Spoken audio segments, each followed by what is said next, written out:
Hello friends, in this video we'll be talking about logs, how we will be able to configure logs, how we can use them in our code, and how important the logs are.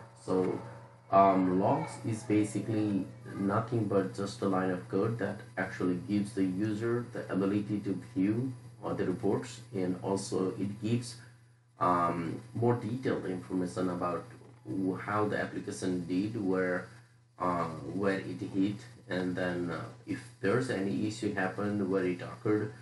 So it also gives more clear view so that the user or the programmer would be able to easily debug them if the issue happened, or it just gives the information of what actually happened in the case of the success. So logs could be one of the most important aspects that every organization uses, especially for the automation testing, or even if you're the backend programmer. Any type of coding you do, log is more preferable, best approach of writing codes. So this is more important that you need to understand about how you can do it. So I was thinking of putting this video on so that you can actually apply this if you have not. So if you see here, right, if you see launching browser, this is just a test. Let me just run what that ran. So just a test. It's a test here. It basically just launches the browser. I haven't put anything here. So if I run this test, it will just run. So the test ran all. It does nothing but just launch browser. I haven't put anything. This is just for demo purpose, so I didn't put anything here. So here, if you see, as soon as it launches the browser, it gives that message saying launching the browser. So it is just nothing but the system.out of println, right? So if you want to see where that I put it in, is that's where I initialize my browser. Every time I initialize the browser, I'm putting system out println. So main purpose of system out println is so that it can write in the console, so it doesn't keep more view beside your own local workspace running. So this is considered for that purpose. This is considered, it is okay if you want to just do it in your local computer and running it. But for the server point, like you want to push your code into the server, you want to run from the Jenkins and all that aspects, that this is considered one of the worst practice because this does nothing. So in order to avoid that, we need to have logs.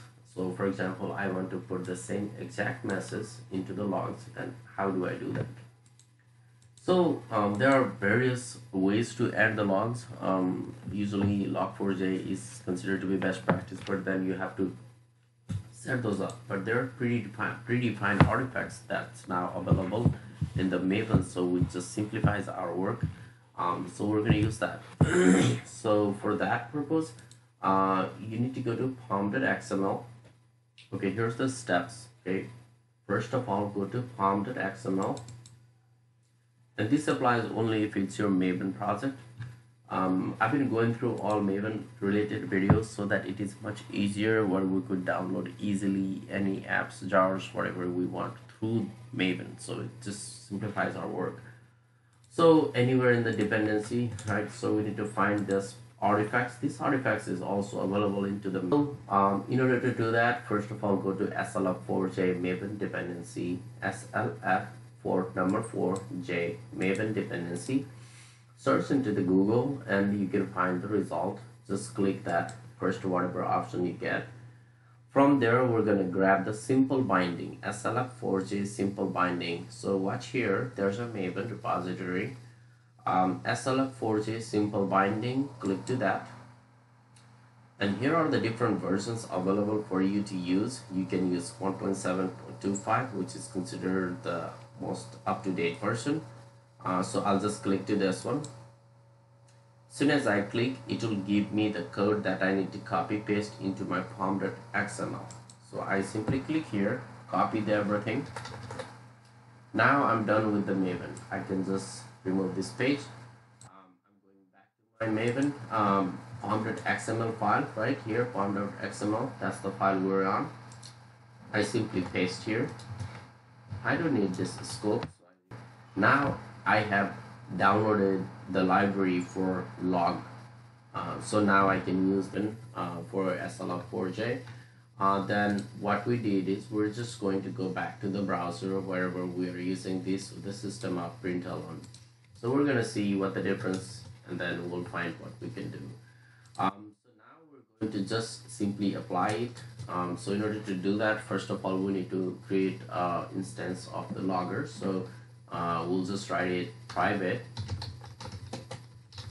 static final logger equals logger factory dot get logger. Okay, browser. So you need to follow this path. So you need to first import that. It's not that right one. So let's import this. Control Shift O will give you this dialog. So just import slf4j.logger. Okay, same thing here. So that is also there. Let's see what happens. So it's saved. Once you save, everything is gone.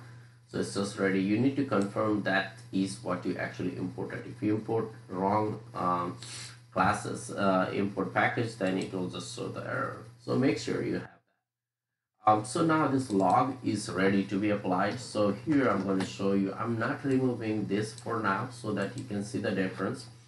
So if you do same message, if you want to run log.info, you can have multiple choices. If you want to put debug is basically just for debugging purpose. You have an info is mostly used for testing because tests are mostly the information type.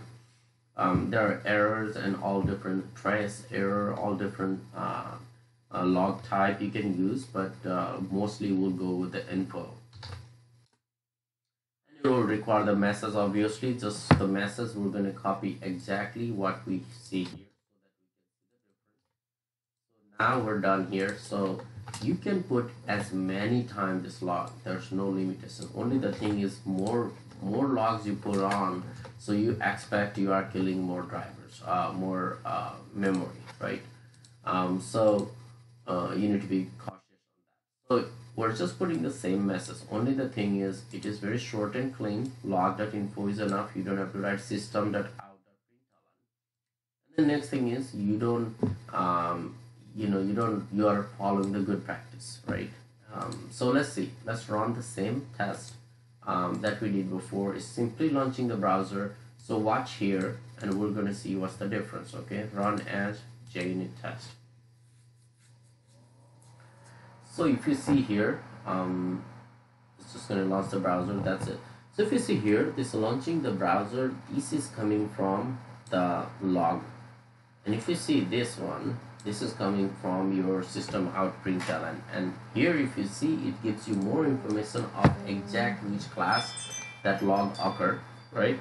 Exact which class that log happened. And also, let's say something got failed here on the second line, then we know, oh, this class we went through, so there wasn't issue until then. But if you see this first message with the launching browser only, it just doesn't give you any information, so like where this came from and so and so. So for debugging purpose also, this is so much clear, and it just gives more hand just give more information for the users. We can use as many classes we want. So let's say I want to just add this here. I need to do is here. Only I need is just add that logger. So private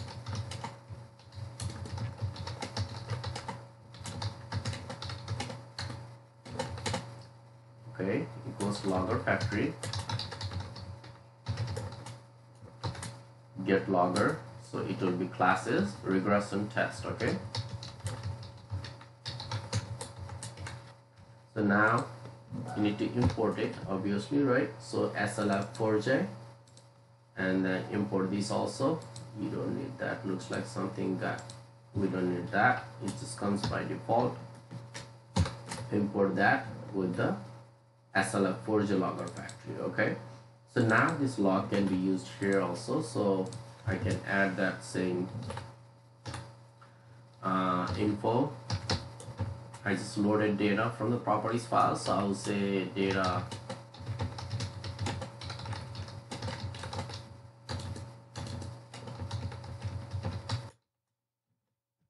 if if I run this now, it's going to give me this also in addition to that. So let's run that again.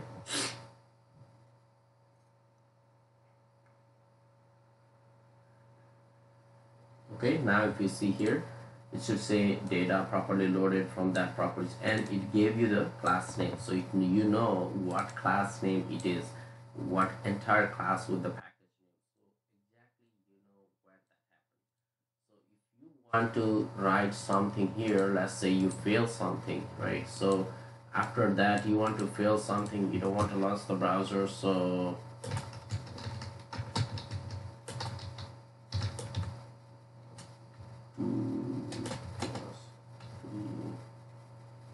right, so assert true. Let's see this one, so for let's put some true here conditions, so 3 4. Let's say I want to fail this for some let's say assert equals or that. I want to fail this for some purpose with assertion, right? So let's say I said 3 dot equals 4, but that's not what it is. So it's going to do what? So here, so it opened the browser, but then it failed, right? But then you see the test got failed with the message here. Now if you see here, you still see this log. That means up to this point you were successful. So that gave me that information. Even though I have the assertion, I can still go through where it actually failed. But also it gives you more information about, without even going to Eclipse, right? Without even going to IDE, it already gave me information about up to this point it was successful and it failed right here. So it's just much easier to get user with more kind of information. That's all this is about. So any class you want to apply the log, all you do is just this line after you import it through the pom.xml, and you need to use slf4j jar in order to use this, so that you don't have to further configure anything. It's just ready to use. I will do for you, and then all you do is private static final with the whatever class name it is. So next thing, let's say you want to add this to the different class, say home page, you can add that here too, but then you have to add same thing here, final logger, whatever it is. You usually don't put this into the page file. Usually you put that inside this file, so file that implements this, right? Okay, that's all for this for today. So I hope this video has been helpful for you.